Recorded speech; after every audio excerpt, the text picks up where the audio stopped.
มาเบิ่งใจพ่อเฒ่าแน่วะเอาเลยมันเกิดตัวเองนะว่าสิสิมีความสุขในครอบครัวแน่ต่อมาพ่อเฒ่าเสียก็เลยมีแต่น้ำตามื้อน่ะกะ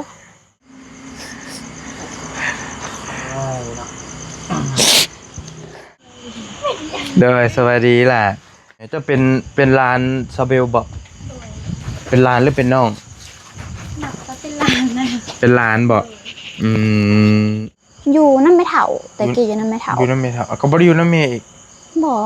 ค่อยปานใดอยู่น้ำลาวว่ะพ่อเฒ่าเสียมื้อวันเกิดพ่อเฒ่าเสียมื้อวันเกิดตั้งแต่วันเกิดเจ้าแม่น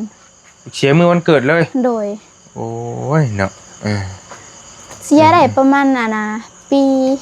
ปลายแล้วเพราะว่าหวังเดือน3วันที่18เด้เฮาจัดวันเกิดบ่มื้อน่ะแม่นกำลังสิจัดแล้วก็เป็นปีแรกที่เอื้อยกับอ้ายมาเซอร์ไพรส์เพราะว่าแต่ละปีบ่เคยมีว่าเอื้อยกับอ้ายสิมาเซอร์ไพรส์หั่นน่ะว่าเป็นปีแรกแน่ไอ้คนลุกนำเลยตั้งแต่น้อยจนใหญ่แบบแล้วเฮาก็บอกว่ามาเบิ่งใจพ่อเฒ่าแน่วะเอาแล้วหายแล้วอ่ะเพิ่นก็มาพากันมาเลยพากันมาเลยก็เบิ่งเค้กก็ยังทันละเป่าเค้กนะบ่ทันได้เป่าเค้กซ้ำแม่นทันละเป่าเค้กก็มาเบิ่งแล้วพวกเราก็ไอเถือสุดท้ายเราก็เบิดถ้าเราก็เบิดเลยแล้วเอื้อยก็ให้นำพาขึ้นมาเบิ่งแล้วก็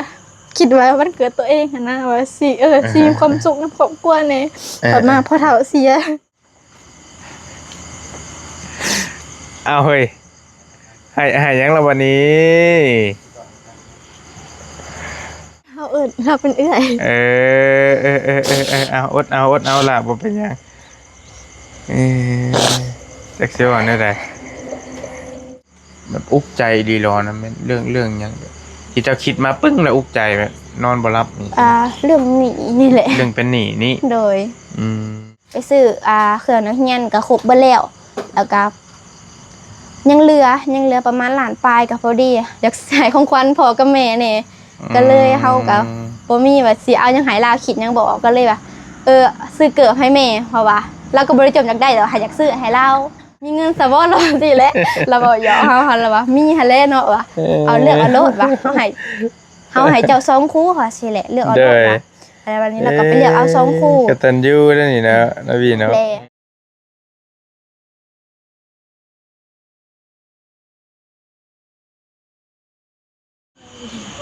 โดยสวัสดีล่ะพอดีบอลี่กำลังสิพากันออกเมื่อแหละพี่น้องเนาะและพอดีหันไปถามน้องเพิ่นน้อยนึงจะเป็นลานซาเบลบอกเป็นลานหรือเป็นน้องนับว่าเป็นลานนะเป็นลานบอกตอนนี้กับเวลากับสมควรและล่วงเลยพี่น้องบอลี่คุยกับ2หนุ่มโมเมนต์หนุ่มสาวเพิ่นซะน้องโบกับน้องบี้และบอลี่น้องเพิ่นก็มาอยู่ร่วมกันนี่แหละแต่เพิ่นบ่ได้เข้ากล้องน้ำกระทามไปทามมาทามน้องละเพิ่นเลยก็น้องเพิ่นเล่ามาแต่โอหลายอย่างก็น่าสงสารท่านนะพี่น้องก็เลยว่าอยากมาถามข่าวครอบครัวหรือว่าเรื่องราวของชีวิตของน้องเพิ่นก่อนสักเล็กสักน้อยแล้วก็สิกลับพี่น้องเนาะไอ้ใส่ไม้นี่อย่าบอกนะเข้ากล้องครั้งแรกใช่มั้ยแจ้งนี่บอกโดยแม่นบ่โดยบ่เคยมีใครถ่ายคลิปจ้ะบ่ล่ะมีแต่เขากล่องน้ำอาณาบ่าวพันไซแหน่แบบพอได้เป็นพิธีแหน่ว่าได้ว่าหยังมีแต่เขาแต่จะบีบเห็นบ่จะบีบบ่ไอ้สิบีบปิ๊บโอเคมีแต่เขาอันคลิปน้ำไอ้พัดไส้เป็นมาไทยเล็กหน่อยซื่อโดยว่าได้ว่าเสียดไปเสียดมาบ่ได้ว่าหยังมีความทุกข์ความหยังก็บ่ได้อธิบายให้บ่ได้ระบายให้ฟังครับบ่ได้ค่อยเว้าหยังเข้าใจก็บางทีก็ไทยนั่งกินข้าวกินน้ำกันแล้วก็บ่ได้หยังกันเนาะโดยแล้วก็เด้อสิเริ่มต้นถามน้องเพิ่นก่อนสิน้องเนาะน้องปัจจุบันนี้น้องมาอยู่นี่เฮือนซาเบลบ่โดยเฮือนเจ้าอีหลีอยู่ไสอยู่ลักษณะ6ยับลงไปลุมพุ่นอีกแม่เป็นหยังคือมาอยู่นี่พ่อของเบลและซาเบลเสียแล้วก็ อดีแม่ทั้งแม่ก็บอกให้มาอยู่เป็นหมู่โดยให้มีเป็นหมู่ล่าว่าจักประมาณ1-2 เดือนหรือว่าอยู่เลยก็ได้หั่นน่ะตามแต่เฮาล่ะวะโดยจะอยากมาก็มาหั่นน่ะล่ะวะตามแต่เราสิแหละหั่นน่ะจะมาอยู่จักมื้อแล้วมาอยู่ตั้งแต่มื้อเรามาแบบเอาละมามื้อแรกแต่มื้อเราเสียหั่นแหละมาอยู่กันยาวเลยบัดนี้แม่นพองานจบแล้วก็มาอยู่เลยตะกี้เจ้าก็อยู่เพื่อนพุ่นอยู่นำแม่เฒ่าตะกี้อยู่นำแม่เฒ่าอยู่นำแม่เฒ่าก็บ่ได้อยู่นำแม่อีกบ่ค่อยปานใดอยู่นำลาวว่ะพอเฒ่าเสียมื้อวันเกิดพอเราเสียมื้อวันเกิดตั้งแต่วันเกิดเจ้าแม่นเสียมื้อวันเกิดเลยโดยโอ้ยเนาะเสียได้ประมาณปีปลายแล้วเพราะว่าหวังเดือน3วันที่18เด้เฮาจัดวันเกิดบ่มื้อน่ะแม่นกำลังสิจัดแล้วก็เป็นปีแรกที่เอื้อยกับอ้ายมาเซอร์ไพรส์เพราะว่าแต่ละปีบ่เคยมีว่าเอื้อยกับอ้ายสิมาเซอร์ไพรส์หั่นน่ะเป็นปีแรกแน่ไอ้คนลุกนำแหละตั้งแต่น้อยจนใหญ่แบบบ่เคยมีไผเซอร์ไพรส์วันเกิดจักเทื่อบ่เคยแต่ว่าแบบมีแต่พ่อซื้อมาให้แบบซื้อเค้กก้อนนึงบ่แล้วก็มาเป่าแบบนำครอบครัวซื้อหั่นน่ะโดยมื้อนั้นประสบเอื้อยกับอ้ายไปกำลังสิเตรียมไปเซอร์ไพรส์ให้พอเฒ่าผัดเสียทับมื้อนั้นเลยโดยเราโซ่มื้อนะคะตอนก่อนมื้อสิวันเกิดเฮาได้2-3มื้อบ่ได้บ่ละหักออกค่ะนะว้าวเหรอบ่เป็นหยังละหักออกเป็นเลือดซ้ำก็ซ้ำหน่อยนึงไม่เฒ่าเว้าแบบตาเราเหลือกขึ้นจนเห็นตาสีขาวเราล้มแบบเราหย่างมาแบบโซซิเมนต์เข้าห้องน้ำมื้อนะเฮาบ่ได้อยู่มื้อนะเฮาออกมานอนเฮือนออกไปนอนเป็นหมูแม่มื้อนะโดยแล้วเฮาเข้ามาเฮาก็ว่าเฮาก็ถามแล้วหั่นแหละเนาะถามว่าพ่อเฒ่าเป็นอะไรแน่เพราะว่าเราอายุก็หลายแล้วโดย70ปลายแล้วเด้เราก็เกือบ80แล้วเฮาก็ถามเป็นอะไรแน่พ่อเฒ่าอะฮะแล้วก็ว่าโอ้เฒ่าว่าถ้ามึงมาเห็นมื้อวานนี่คือสิมึงคือสิย้านเฮาเป็นคนขี้ย้านแน่แล้วแบบเราเอาหยังเราแบบก็บ่ได้ว่าสิติดยางหั่นน่ะแบบพอย่างได้ไปเข้าห้องน้ำเองได้อาบน้ำเองได้แล้วโดยแล้วมื้อน่ะแม่เฒ่าว่าสิไปเข้าห้องน้ำว่ะพอดีหย่างมาได้2-3 ก้าวแล้วก็ล้มว่ะล้มแล้วก็สุดลงว่ะมื้อนั้นมีแต่แม่เฒ่าอยู่เฮือน2คนอยู่นำกันได้2เฒ่าอยู่นำกันโดยมีดินตอนหนึ่งเนาะดินตอนกว้างอยู่แบบนี้แหละแล้วเฮือนลุงอยู่ใกล้แล้วมื้อนั้นยังโชคดีแน่ลุงอยู่เฮือนมื้อน่ะแล้วพอดีเอิ้นใส่ลุงว่าเร่งมาซอยแน่ว่าอันน่ะพอล้มหั่นน่ะพอดีลุงก็พาเอาแล่นไปเอาโจมาขึ้นว่าหักออกว่ะเอากระซามมาตงใส่หักแล้วหักเป็นเลือดแล้วก็ตาเราก็เหลือกขึ้นจนเป็นสีขาวเลยแบบสีแหละแล้วก็โซมาตั้งแต่มื้อนั้นแล้วก็พอดีมาหอยวันเกิดก็เฮาก็แบบเฮาก็บ่ได้คิดหยังเนาะพอบ่ได้ว่าสิเป็นน่ะนะเฮาก็มื้ออาบน้ำอยู่เฮือนแล้วก็มื้อเป็นเครื่องแล้วก็คนก็มาเยี่ยมพ่อเฒ่าก็หลายก็มาวันเกิดแหน่ก็มีน้อยนึงก็มาเยี่ยมพ่อเฒ่าแหน่หั่นน่ะมื้อนะแต่บัดนี้นะก่อนเอื้อยสิมาฮอดเฮากระทะเฮาทาว่าเอื้อยกับบ้านไปไสแล้วเฮาก็บ่บอกเฮาหั่นน่ะแต่ว่ามีแต่ว่าน้องของแม่แบบเราแบบมักหยอกมักหยังหั่นน่ะแล้วเอื้อยสิมาเซอร์ไพรส์มึงหยังประมาณนี้หั่นแหละเด้อแล้วบัดนี้เฮาก็แบบเฮาก็บ่เชื่อแน่เพราะว่าแต่ละปีก็มีแต่พ่อซื้อเค้กให้หั่นน่ะแล้วก็ปีนั้นก็เป็นปีแรกที่อ้ายกับเอื้อยซื้อเค้กมาให้โดยแล้วบัดนี้นะเพิ่นละกาเฮาละถามหาเราว่าเพิ่นบ่มีใครบอกเฮามีแต่ว่าไปเวียกว่าทันมาเฮาก็โอเคว่ะเฮาก็นั่งท่าเบิ่งพ่อเฒ่าข้างเตียงแล้วหั่นแหละนั่งกับแม่เฒ่าแล้วบัดนี้ก็ถามหาอันน่ะพ่อเฒ่าก็ว่าเพราะว่าได้แน่ว่าได้แบบค่อยๆหั่นน่ะก็ถามหาเอื้อยเฮาตาไปไสว่าเราความจำบ่ดีเพราะเราเคยถูกรถตำเด้แล้วความจำบ่ดีแน่พอเฒ่ามากะเราก็ถามหาเราก็บ่ค่อยจื้อชื่อเฮาอ่ะนะไปแต่ละเถื่อก็มีแต่เอิ้นเฮาว่าตาแต่เฮาชื่อเตยแต่เราเอิ้นเฮาว่าตาเฮาคานไปนำลาวแล้วมื้อน่ะถามหาหลานสาวผู้กกแล้วหันละมาแล้วเป็นยังบ่มีใครบอกเฮาหั่นนะมีแต่บอกว่าไปเวียกแล้วพอดีหากมื้อนะคะนอนแล้วก็เราแบบอยากหากเขาก็เลยเอาแยงมาตรงเอาหากลาแล้วก็ออกหากเลือดมื้อน่ะก็ได้ออกหากเลือดเท่านึงแล้วก็นอนหากแล้วปุ๊บแล้วก็นอนแบบหัวถิ่มหัวลงไปบนนอนเลยค่ะนะ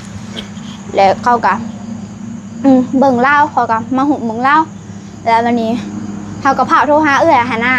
เฮาก็พาโทรหาเอื้อยหาแล้ววะเอื้อยเพราะว่าแม่ก็พอบอกเด้ว่าบอกให้อานาน้องนุ่งว่าโทรหาเอื้อยหาอ้ายว่าให้มาเบิ่งใจพ่อเฒ่าแน่ว่าสิแหละเฮาก็บ่ได้คิดว่าเราสิเสียมื้อนั้นหาหน้าเฮาก็โทรหาแล้วก็ว่าเอาเอ้ยมาเบิ่งใจพ่อเฒ่าหน่อยเด้อวะกับอ้ายหาวะพากันมาไว้แน่วะพ่อเฒ่าสิเบิดแล้วหั่นน่ะเฮาก็โทรหาแล้วเฮาก็บอกว่ามาเบิ่งใจพ่อเฒ่าแน่วะเอาแล้วหายแล้ว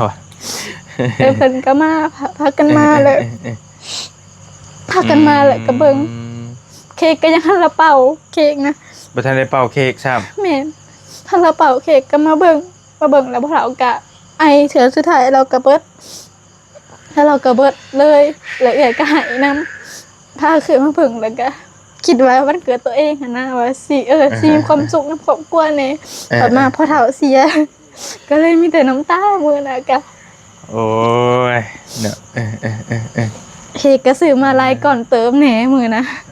เพราะว่าเอื้อยกับอ้ายเด้แล้วก็พอแน่หั่นนะ3-4ก้อนบ่ได้ก็เลยบ่ได้คิดบ่ได้หยังเลยว่าเป่าเค้กทั้งน้ำตาเลยวันนี้นะบ่ได้เป่าซ้ำก็มีแต่ว่าจุดเทียนแล้วก็บ่ได้บอกหยังไรก็มีแต่เป่าแล้วก็แล้วเลยเพราะว่าถ้าเฮาจื้อบ่ผิดเฮาเกิดวันที่18เนาะแล้วก็มื้อวันที่19ใช่มั้ยงานเกิดพ่อเฒ่าหั่นนะแล้วก็แม่เฒ่าก็บอกว่าช่วยเป่าเค้กแล้วก็เอาตัดเค้กมาใส่ปากพ่อเฒ่าในเด้อว่าสิแหละจุเฮาก็ว่าได้ว่าบ่อยากดอกแม่ว่าสิเอาไปป้อนให้ว่าสิแหละแม่เฒ่าก็บอกในนั้นผู้เป็นเมียแล้วหั่นแหละบอกนะแล้ววันนี้เค้กมาฮอดปึ๊บกำลังว่าสิไปเป่าหั่นนะแล้วบัดนี้ฮะพากันนั่งเฝ้าเราเบิ่งอาการเราก่อนแล้วก็เค้กไปปะไว้ก่อนหั่นนะแล้วก็แพรก็เบิ่งเราไอแล้วก็ไอจนมัน2เทื่อนี่แหละแล้วก็เบิดเลยเค้กก็ยังบ่ได้พอเราซ้ำยังก็ยังว่าเค้กก็ยังบ่ได้เป่ายังบ่ได้หายเรากินซ้ำนะโอ้ยจักสิว่าได้ก็เค้กก็ปะไว้นะเลยมีแต่ว่าญาติพี่น้องมาแต่ไทยก็พากันแบ่งกันกินว่ามื้อนั้นก็จนบ่ได้เฮ็ดหยังซื้อมุนพากันหายลูกเราก็ยังมาบ่ครบเนี่ยหั่นน่ะได้ลูกผู้อยู่ไทยไปเฮ็ดเวียกอยู่ไทยหาเงินส่งมาทางนี้แหละก็โทรหาแล้วก็เอาโทรศัพท์ไปป้อนใส่หูแล้วก็ยังตอนเรายังมีลมหายใจหั่นนะไปป้อนใส่หูแล้วเราก็บอกว่าผู้ลูกหั่นแหละเว้าใส่หูโทรศัพท์ป้อนใส่หูเราก็เปิดเสียงให้เราพอว่าถ้าเฮาก่อนเด้อว่าเฮาก็เลยสิไปหาเจ้าว่าสิแหละแล้วเขากำลังขึ้นรถมามื้อนะคะเราขึ้นรถมาเราเสียเฮาจักมื้อวันยังมื้อมันเกิดเฮาก็ลืมนะแต่เขาเราบอกว่ามื้อวันจันทร์สิฮอดว่าสิแหละมื้อวันจันทร์เลยสิฮอดว่าถ้าเฮาก็เด้อพอเด้อว่าสิแหละแล้วเขาละมาบ่ทันลูกประมาณอันน่ะเรามีลูก10คนเด้แล้วผู้ที่10หาเสียแล้วก็มาเล่าผู้ที่กกหาผู้ที่10หั่นแหละเสียแล้วเดี๋ยวยัง9คนเลยอยู่ในบ้านแบบอยู่เบิ่งละหั่นนะแม่เฮาแล้วก็เขาอันน่ะอ้ายน้องหั่นแหละแต่ว่าอยู่ไทยมี3คนอยู่ไทยค่ะอยู่พี่แหละก็หลายเติบนึงเดี๋ยวอยู่พี่หามาทันอยู่ลาวนี่นะเขามาทันเบิดมาเห็นใจเบิดแต่ว่าอยู่ไทยก็บ่ปานใดมาบ่ได้อยู่ไทยค่ะแบบมาบ่ฮอดซะเอาง่ายๆมาบ่ทันแล้วเบิ่งทรงน้องเพิ่นก็สิเป็นคนอารมณ์ดีบ่เป็นคนอารมณ์ดีบ่หรือว่าจะได้ก็ประมาณนั้นแต่ว่าเป็นคนอารมณ์ดีแต่ว่าพอเว้าถึงพอเฒ่าก็อยากยิ้มแน่อยากให้แน่น้ำตาไหลนะพี่น้อยก็อดบ่อยู่อดบ่ได้เนาะเอาท่านนั้นคือให้บัดนี้เอา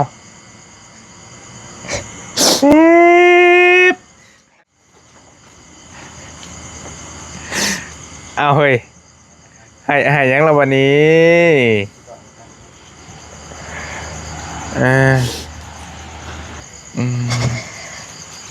เอาไอ้ถามพุ่นพี่ก็ให้มันได้ยินนำกันเด้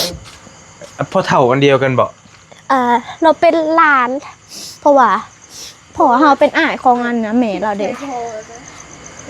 เออ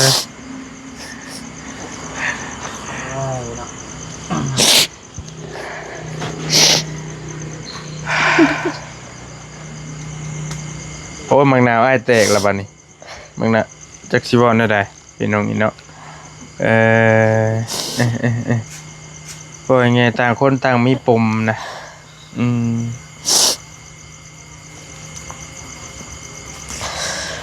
โอเคกอดเอื้อยนะเอาเอื้อยเอื้อยบ่ได้จะได้ เฮาเอิ้นเราเป็นเอื้อย เอาอดเอาล่ะบ่เป็นหยังจักสิว่าแนวใด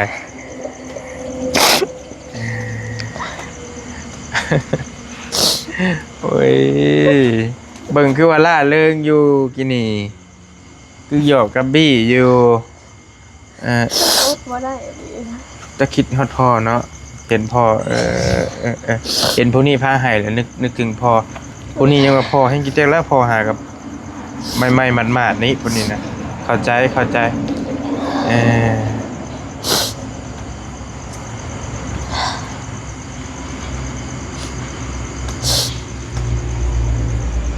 ไอ้บ่ฮู้แนวสัมภาษณ์เลยบัดนี้โอ้ยโอ้ย อยู่ดีแหละ เข้าใจน้องเข้าใจนี่เข้าใจอยู่ ขนาดเขามาเป็นผ่านมาเป็นปีขนาดนั้นยังเว้ายังคิดฮอดเรานี่ พ่ออ้ายก็เสียคือกัน แต่ว่าเฮาก็แต่เพิ่นดนแล้วพุ่นน่ะเป็นยังพอกันได้นี่ 10 ปลายปีแล้วพ่ออ้ายก็ หากับปีไปนะขับไปหาเราอยู่ปราสาทแต่ละเถื่อกับบริหายได้ แบบไปหาเราลาเรากับผู้เลนเล่าหั่นแหละถามหาอยากไปหาเท่าใหญ่อยากไปหาเท่าใหญ่หั่นน่ะผู้เอิ้นแบบถ้ามาเฮือนเราแพงเด้นะกะเอิ้นหาไปกินขนมมาบ่นมากินขนมหยังประมาณนี้หั่นน่ะทางเฮาเราบ่ค่อยจื้อซื้อทางเฮาแล้วแบบ เราก็แพงเบิดลูกหลานหาเราแพงนะแล้วเอิญไปหาเอิญตาบอเต้ยบอจือบางเถื่อเราฮะ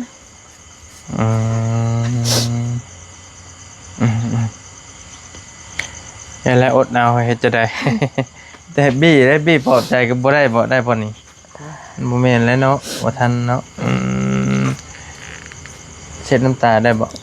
ได้อยู่อ่ะ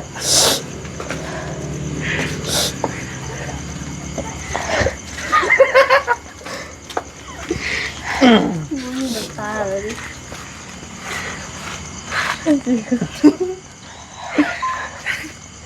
เช็ดน้ำตาให้ผู้สาว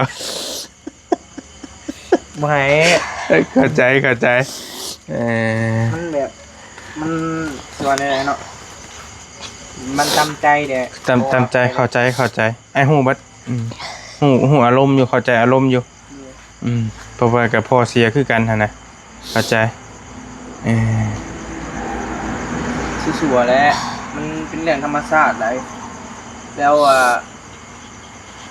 ทุกคนก็ต้องได้เจอนั่นแหละอ้ายได้หลายคนพอแต่ว่าใครเจอซาเจอไว้แต่ว่าเขาก็ต้องยอมรับความเป็นจริงหรือก็อยู่กับความเป็นจริงเนี่ยล่ะเขาบ่ต้องไปคิดหลายคิดกะมันเขาก็สิเป็นแบบนี้แหละเขาก็สิเสียใจมีแต่เพิ่นไปดีแล้วนะเพิ่นเฮ็ดบุญมาซำนี้ได้ล่ะมันฮอดเวลาเพิ่นฮอดเวลาเพิ่นไปเพิ่นก็ต้องได้ไปน่ะคนเฮาเกิดแก่เจ็บตายเป็นเรื่องธรรมชาติเลยต่อให้เจ้าสิเป็นมหาเศรษฐีมีเงิน100 ล้านพันล้านก็หนีบ่พ้นความตายนะฉะนั้นแหละก็บ่ต้องคิดหลายเด้อล่ะเด้อมีแต่สู้แหล้วมื้อหนึงแต่เข้าใจอยู่เพราะว่าตอนนี้ก็ยังบ่ฮอด2 ทิศสำนั้นแหละเนาะมันก็คนเฮาเผื่อมันสิ move on ได้เพื่อปล่อยวางได้ก็บ่ง่ายของเราตัวนี้แม่นต้องเจอกับตัวเองเข้าใจนะต้องเจอกับด้วยตัวเองเข้าใจเพราะว่าความรู้สึกแบบมันนี่คล้ายแบบแตกสลายเลยนะจะประมาณนั้นโดยความรู้สึกที่ว่าน้องเพิ่นเจอโดยแม่สูญเสียครั้งยิ่งใหญ่เลยเด้ก็มีแต่สู้ๆแล้วเด้อล่ะเด้อ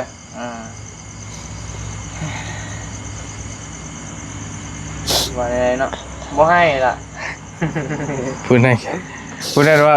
เบิ่งคนท้องสิเป็นยิ้มเก่งนะอารมณ์ดีแบบเว่าเป็นเว่าจาเป็นดีนะแต่ว่าเว่าทั้งเว่าทั้งน้ำตาบั่นทั้งยิ้มแน่น้ำตาออกแน่จ้ะ พอมัน หลายอารมณ์ มันต่ำเด้ เข้าใจเยอะ มีปมอะนะ เออ ทุกคนก็มีอยู่แล้ว ขันเว้าน้ำข้างแรกได้นี่ยังแบบว่ายังหายนะบ่ฮู้สิว่าจะได้ บ่ต้องคิดร้ายเป็นไปดีแล้วล่ะจอยเป็นมาให้เพิ่นเห็นเป็นห่วงได้หั่นอบอุ่นเนาะพี่เนาะไอ้วะ คือน้อง ไปอยู่แหละไปอยู่เลยน้ำตาหยุดเลยเห็นว่าน้องโบแก บ่ต้องคิดร้ายล่ะ เออ ไอ้ก็ได้เจอคือกันมื้อหนึงนะต่างจากว่าเจอซ่าเจอไว้คือไอ้เว้าแหละหลายเด้อเป็นไปสู่ภพภูมิที่ดีแล้วเฮาก็ความจริงก็คือความจริงนั่นล่ะเด้อเฮาบ่สามารถตัวเองได้ว่าพอเฮายังอยู่อหยังประมาณนี้เฮาบ่สามารถตัวได้เด้อตัวหยังก็ตัวได้แต่เจ้าตัวความจริงบ่ได้ล่ะความจริงก็คือความจริงมีแต่ปล่อยวางล่ะเฮาต้องรู้จักปล่อยวาง เฮาก็สู้ต่อไปเพื่ออนาคตของเฮาเด้แม่นบ่เพิ่นก็อยากเห็นหน้าเจ้ามีอนาคตที่ดีนั่นแหละเด้อล่ะเด้อเจ้าสิมามุกออนอยู่แบบนี้มันก็คนเฮามันก็ต้องเดินต่อเด้ต่อให้เฮาสิเจออุปสรรคอะไรหยังต่างๆมามันก็ต้องไปต่อแหละล่ะ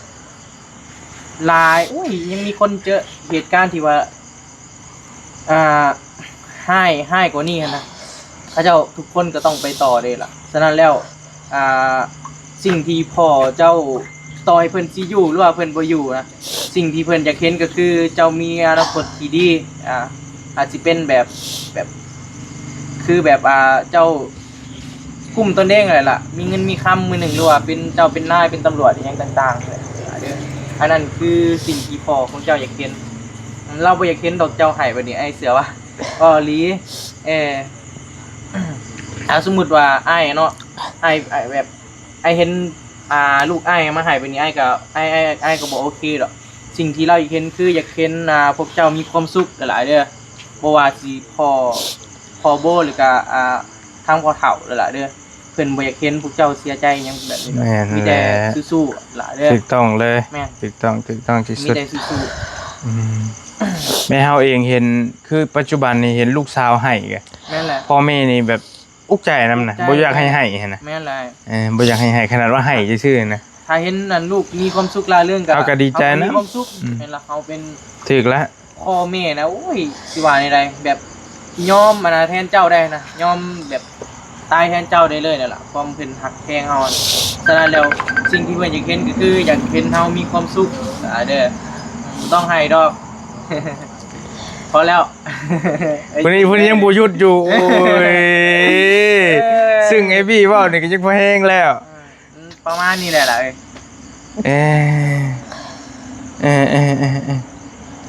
เดี๋ยวฟังเรื่องราวน้องเพิ่นเล่ามากก็โอ้น้อยเนาะ ยังบ่ได้ถามครับพอแล้วไปขึ้นมานี่อีกหน่อยนึงขึ้นมานั่งเตียงพี่ให้น้องเพิ่นอันนี้ก่อนให้บี้ปลอบใจกัน หยอกขึ้นมาพี่น้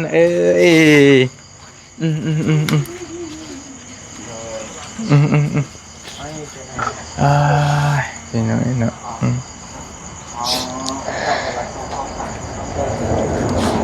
อดเอามันก็ได้ไอ้ตัวนี้มาที่กันเดี๋ยวมันเป็นอูบ่นี่นะ โดย โอเคน้องม่วนกินกันก็ได้โอเคไอ้บ่อยากให้มันบังไฟนะโอเคได้แล้วนี่ก็ได้เบิ่งไอ้ถามต่อ เลย อดทนเอาเข้าใจเยอะพี่น้องเอ้ยน้องสื่อจะใดสื่อเจ้าสื่อเต็มกับใบเตย น้องใบเตย โดยอายุเท่าใดตอนนี้อายุ14 ปีใกล้สิเข้า15กำลังสิเข้า15 ปีเนาะกะพ่อเจ้าอยู่ไสตอนนี้พ่อเฮาไปเฮ็ดเวียกอยู่โคราชสวรรค์ไปส่งรถเดี๋ยวนี้นะปัจจุบันนี้ยังอยู่ไปส่งรถอยู่ยังหาเงินแล้วพอไปฮะไปนอนวันนอนคืนเลยบ่ได้มาบ่ มีแหน่บ่ได้มาแหน่ มาแน่บ่มาแน่เอาความหมายว่าโอเค โดย โอเคแม่เจ้าเด้ แม่เฮาก็เฮ็ดเวียกทำงานจะสูบ นํกันกับแม่น้องโบนี่ โดย โอ้เป็นสาวโรงงานคือกัน โดย โอ หัก เค เฮ็ดสัวข้าว เดือนเก่าคือเจ้าเขาเฮียนเราก็ได้พักแล้ว น้องยังเรียนอยู่ โดยเฮาน่ะยังเฮียนอยู่ เรียนฮอดไสตอนนี้ เฮียนม.3กันเราสิขึ้นม.4 อ๋อเรียนอยู่ไสฮะ เฮียนโรงเรียนเดียวกันโรงเรียนม.2อุดมพร อ๋อโอเคปีหน้าเดือน9เปิดนี่ขึ้นม โดย .4 โอเคยังเรียนอยู่ไปหน้าใด เอ่อ มีรถจักรอยู่ พี่ ติ กายนี่แม่ไปส่งขี่รถจักรไปส่งเพอตอนนั้นพ่อเฮ็ดเวียกอยู่บ่คำ ปีนี้เด้ ปีนี้ก็ได้ขี่นำเอื้อย ขี่น้ำสาวโบนี่ โดย เพราะมันยากมันเฮือนมีรถคันเดียว โคตรแม่ขี่แน่กับปานนั้น เดี๋ยวนี้แม่บ่ได้ค่อยขี่แม่บางเทื่อก็ขอไปนำคนในบ้าน ปัจจุบันนี่นะขอไปนำคนในบ้านน้องบ่หรือว่าคนไกลเฮือนขอไปนำเราแล้วก็คือเราเฮ็ดกะกลางเว้นหั่นนะเลิก 4:00 นเลิก 4:00 นก็ได้ย่างมาเลิกเวียกย่างมาในเฮือนหั่นแหละบางเทื่อก็มีคนในบ้านก็บางเทื่อก็ บ่ได้ไกลปานใดเนาะ ก็ ก็เติบหนึง แม่ก็เติมหนึงอยู่ โอเคอันน่ะเพื่อนซ่านน้องเป็นจังไดพออยู่พอกินอยู่บ่เพื่อนเจ้า ก็บ่ปานใดเพราะว่ามันยังค้างคายังแหน่นะ แข่งค่าแบบใดเอาตามข้อเป็นจริงนั่นแหละจะเล่าสู่ฟังแล้ว ยังหนีสินในเฮือนแหน่ เป็นหนี้ตัวนี้หั่นน่ะ โดย เออเป็นหนี้เท่าไหร่หั่นเนาะ ไหลเฉลี่ยก็30,000ปลายก็เขา4พุ่นแหละเพราะว่ายังติดหนี้นะอ้ายน้องนี่หั่นนะ เจ้ากู้มาเฮ็ดหยัง กู้มาซอยเอื้อยตับแตก โอ้ย เอ้ยตับแตก โดย เพิ่นเช่าแล้วตอนนี้ โดยเศร้าแล้วไข้แหน่แล้วเพิ่นพอได้ไปเฮ็ดเวียกเฮ็ดงานหาเงินแหน่ เราให้อ้ายให้พี่ให้น้องฟังให้เป็นหยังคือว่าตับแตกเป็นแบบใด มื้อนั้น เอา เพิ่ แบบ นมา กระชับก็ได้ไวๆก็ได้ง่าย เพิ่นมาแต่ไทยมื้อนะฮะมาฮอดตั้งแต่ตอนเที่ยงดอกระบารีลาน้องหักของแม่อยู่ในบ้านเดียวกันนั่นแหละแต่ส่วนไปกินพากันกินไปแกงหน่อไม้มื้อนะฮะไปแกงหน่อไม้พากันไปกินเลย ๆโดย แม่เราส่วนเอื้อยลงไปน้ำมื้อ โด นะ ย ฮะพากันลงไปเฮ็ดอะไรปานนี้ประมาณ6 โมงเนาะก็สิค่ำแล้วก็พอดีหมู่ทางเซโนของเอื้อยโทรมาว่ามาลินน้ำเน่ว่าจะใส่ซีฮานาแบบเอื้อยก็มาแต่ไทยเนี่ยฮะนะ โดย บ่ได้เห็นกันโดนหมู่กะ โดย เลยก็ส่วนกันไปลิ้น โดย เฮือนหั่นแหละบ่ได้ไปใส่ดอกไปลิ้น โดย ไปกิน โดย ไปลิ้น โดย ไปกินเฮือนนี่แล้วก็ไปลิ้นกะตอนสิไปแม่ก็แบบอยากหามเน่เพราะว่าเรามื้อนะเราแบบรู้สึกว่าใจบ่ดีเนี่ยหั่นนะแบบยังค้างๆในใจบ่อยากให้เอื้อยไปแล้ว โดย เราก็บอกลูกเอ้ยบ่ไปให้แม่ได้บ่มื้อนี้ยังประมาณนี้หั่นนะแต่ว่า โอเคแค่มีร่างสังหรณ์บ่ดี แม่น โอเค แบบวัยรุ่นเนาะโดย ใช่ก็ประมาณนั้นแหละ โดย แบบก็จะแบบบ่อยากฟังในวันใดก็อยากไปพอหมู่โทรมาเด้ อยากไปลิ้นโอเค แม่นบ่ได้เห็นหมู่ดน โดย แล้วก็อยากไปว่ะนะเฮาสิไปดอกแม่แป๊บเดียวเฮามาเขาบอกจังซี่หั่น โดย นะ โดย ก็ไปแล้วก็ส่วนคนในบ้านนี่แหละไป โดย น่าสิเป็นรุ่นน้องนี่แหละหรือว่ารุ่นเดียวกันเฮาก็บ่ฮู้ค่ะ แล้วก็ ด้วย ชวนกันไปขี่รถเอื้อยเฮาเองนี่แหละไปพากันไปแล้วก็แม่ก็ขึ้นมาเฮือนกินแกงหน่อไม้แล้วหั่นนะขึ้นมานอนเฮือนเราอะเราเล่าสู่ฟังอะดอกเราว่าขึ้นมานอนเฮือนก็นอนบ่หลับหรอกสิแหละมันคิดในใจมันยังคิดหั่นนะคิดว่าย่านเด้เราว่าอย่ายันมีทรายแบบโทรเข้ามาว่าลูกเจ้าเป็นอะไรนี่เด้อเราคิดหั่นนะเราก็นอนบ่หลับ แล้วก็อีกบ่โดนประมาณ8 โมง โดย ก็มีสายโทรเข้ามาตามที่เราคิดอลี โอ้ แล้วก็แลบัดเนี้ยก็โทรมาว่าอันน่ะโซซิเหมนคนในบ้านหั่นแหละฮู้จักกับแม่หั่นแหละก็โทรบอกอันน่ะนางว่าบ่แม่นลูกเจ้าบ่แม่นตาบ่นี่นะรถตามมาได้ว่ะประมาณนี้แหละ แล้วก็มีเฮาก็บ่เลือกยังยาวหั่นนะ ไปเลย รถนี้แล้วก็วางทรายแล้วก็ไปเลยบ่มีรถใหญ่มื้อนะคนในเฮือนบ่มีรถใหญ่หั่นนะมีแต่รถจักรเราเอาไปเด้ก็ตามมาแต่บัดนี้คนฮู้จักน้องของพ่อน้องหักของพ่อหั่นแหละน้องห่างหั่นแหละเนาะ โดย แล้วก็ขอยืมรถเข้าไปเป็นรถกระบะขอยืมรถเข้าไปอันน่ะซอยเนี่ยสร้างว่าสิอันน่ะสิไปหับตาว่าตาให้รถตามมารถตามมาสิเอาพาไปห้องหมอว่าแล้วก็เอารถไปแล้วก็พอก็แบบเราเป็นคนย่านเลือดหะนะพอเห็นเลือดแล้วเราสิซอกพอนะแต่ว่าเรื่องนี้เราก็แบบพอเห็นได้อยู่เลือดลูกออกเราก็อุ้มเอาเลยได้เราก็จะน่ะว่าไงขับรถตามมาเหม็นแล้วก็ไปล้มทุกชิเมนในบ่อนส่วงตับละค่ะนะทุกชิเมนไปตามกับเขารถละเมย์ว่าค่ะนะแล้วจะว่าจังตับแตกแล้วรถก็แบบล่มปุ๊บแล้วมันก็กิ่งไปทางเลยเลยกิ่งไปสื่อเลยเราว่าชีแหละเป็นคนหาแบบก็ล่มทางนี้เลยค่ะนะกับอันนะคะหักผูสอดมานำค่ะนะผูไปนำกันค่ะแหละบริเจ็บล่าว่าเจ็บแต่บอลบาดเก่าเราอยู่ในบอลค้าแล้วก็เรามีบาดในบอลท้องแล้วก็บาดในแถวหนาแถวแขนนี่นะโดยแล้วก็ตอนนั้นก็ยังบ่ฮู้ว่าเราตับเราแตกแล้วก็พาไปห้องหมอแล้วก็ไปแล้วก็เราก็จุ่มเจ็บแต่มือไปพู้นแหละเราจุ่มเจ็บแต่ตอนไปหั่นนะไปแล้วก็จุ่มเจ็บแห้งว่าเจ็บเฮาเจ็บว่าเจ็บส่วงท้องหั่นนะส่วงแถวนี่แหละเราว่าแถวตับหั่นแหละเราว่าเจ็บแห้งว่าสิแหละแล้วก็มื้อเช้ามาเฮาสิไปโรงเรียนมื้อนั้นเป็นวันจันทร์เด้เราตามมื้อวันอาทิตย์กลางคืนโอ้สิแม่มันนั่นแหละแล้วบัดนี้ฮะเฮาละตื่นมาค่ะหนุ่มเครื่องเฮียนแล้วบ่เลยหั่นนะสิเตรียมไปโรงเรียนว่ามีรถคันเดียวเด้แล้วปกติแม่มารับบ่แม่ก็พ่อบ่ซั่นก็อ้ายหั่นนะมารับไปส่งไปโรงเรียนแล้วเฮาก็แบบ 7:20 น20ปลาย10ปลายแหละเฮาก็โทรหาแม่เฮาเราว่าเอาแม่จะบ่มาบ่ว่ามันสิสวยได้เฮาว่าสิหั่นนะบ่ทันย่านบ่ทันลมทุ่งหั่นน่ะเราหาแม่เพิ่นก็ว่ามาแล้วได้วะเอื้อยน่ะรถตามมาว่าสิแหละอยู่ห้องหมอพี่วะเฮาก็ว่าอ้าวเฮาคือบ่ฮู้ซะวะตามอะไรมื้อเช้านี่บ่หรือว่ากลางคืนน่ะนะเฮาก็บ่ฮู้เฮาก็ว่าตามมื้อคืนนี่วะเฮาก็ว่าเฮาอยากไปเยี่ยมเอื้อยเพราะเฮาอยาก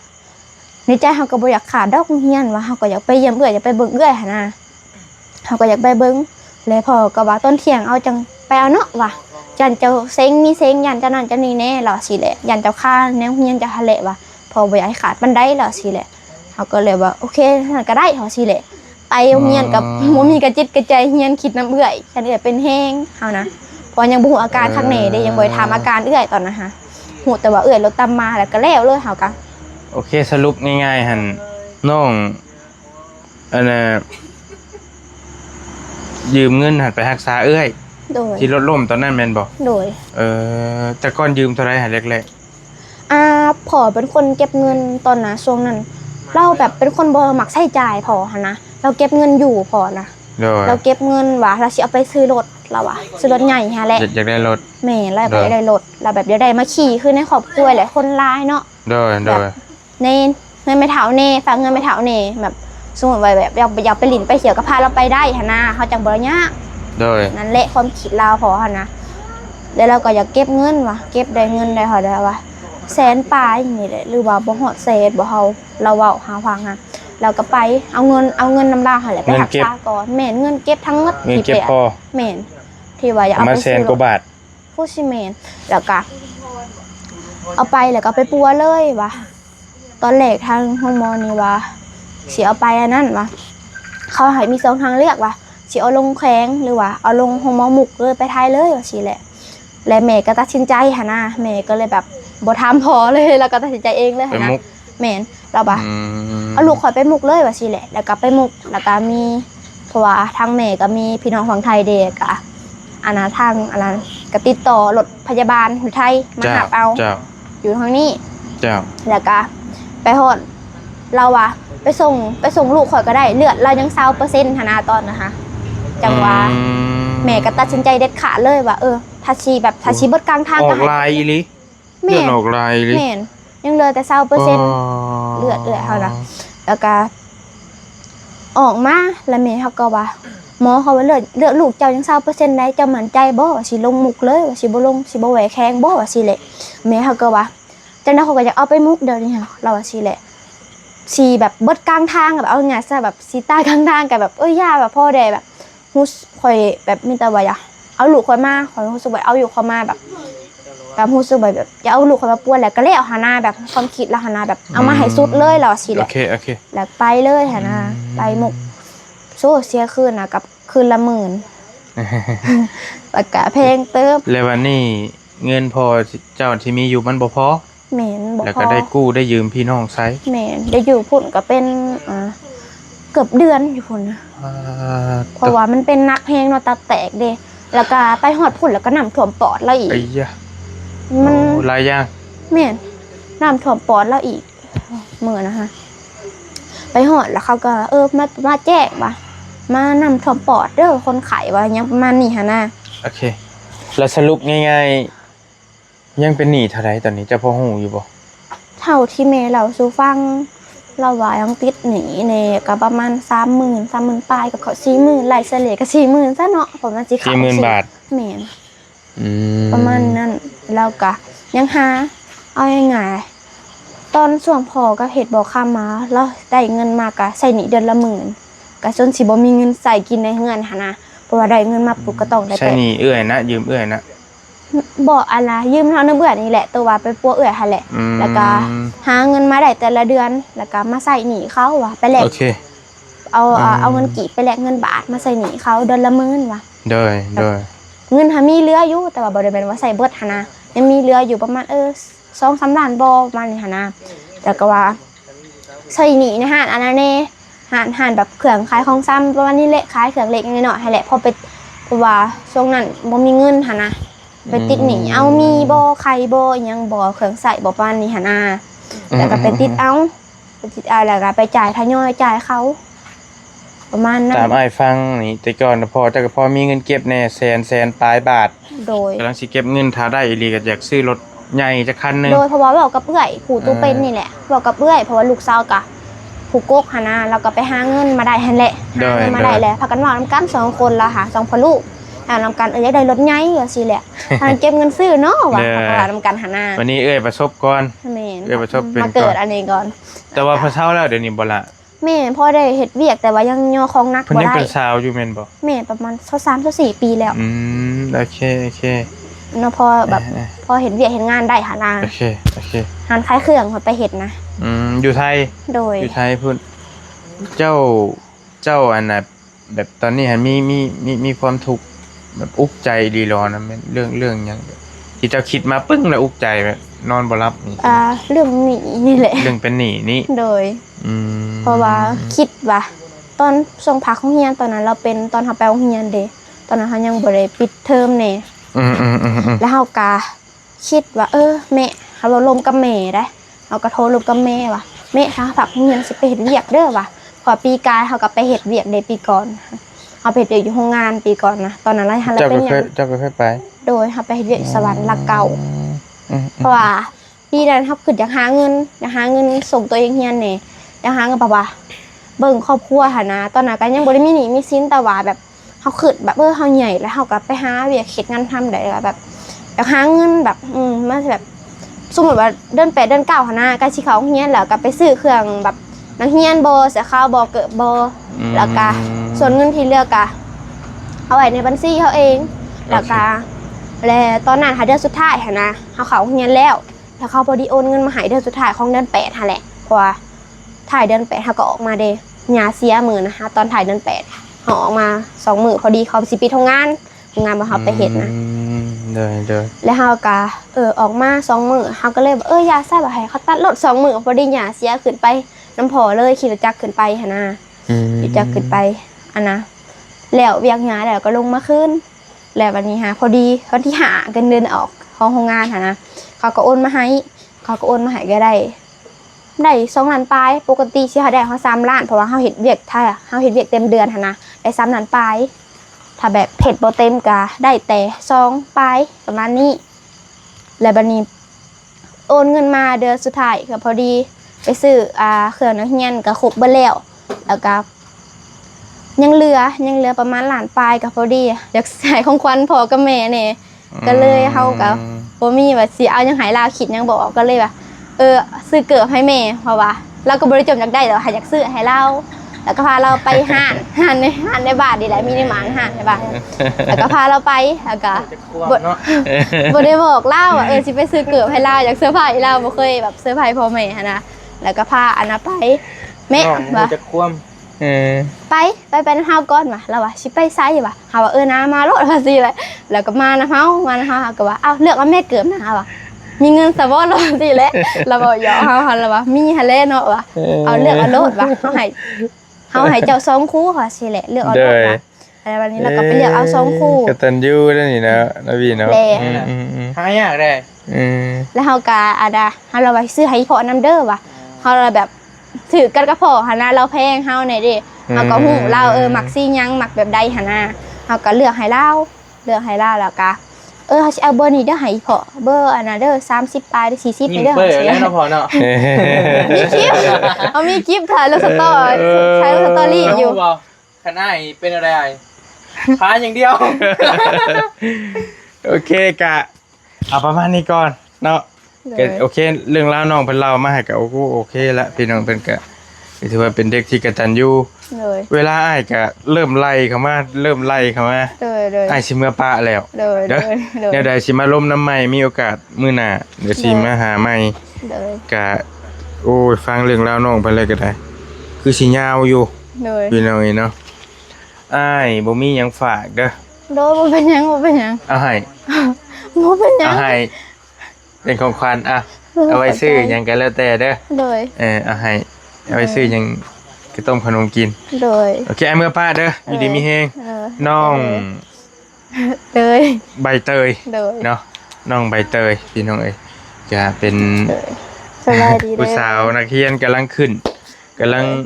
คือสิกินง่ายอยู่ง่ายน้องเพิ่นก็มาอยู่นี่นอนอยู่นี่ได้สบายนอนนำเอื้อยๆนี่ติ เลย นอนกันนี่ก็บ่ได้ไกลจากบ้านแม่เด้อันใดก็ได้ เลย อยู่ดีมีแฮงได้อน้องเด้อ เลย ให้ไปก่อนสวัสดีเด้อพี่น้องเด้อฝากน้องเพิ่นเนี่ยไปแล้ว เลย บ๊ายบายเด้อ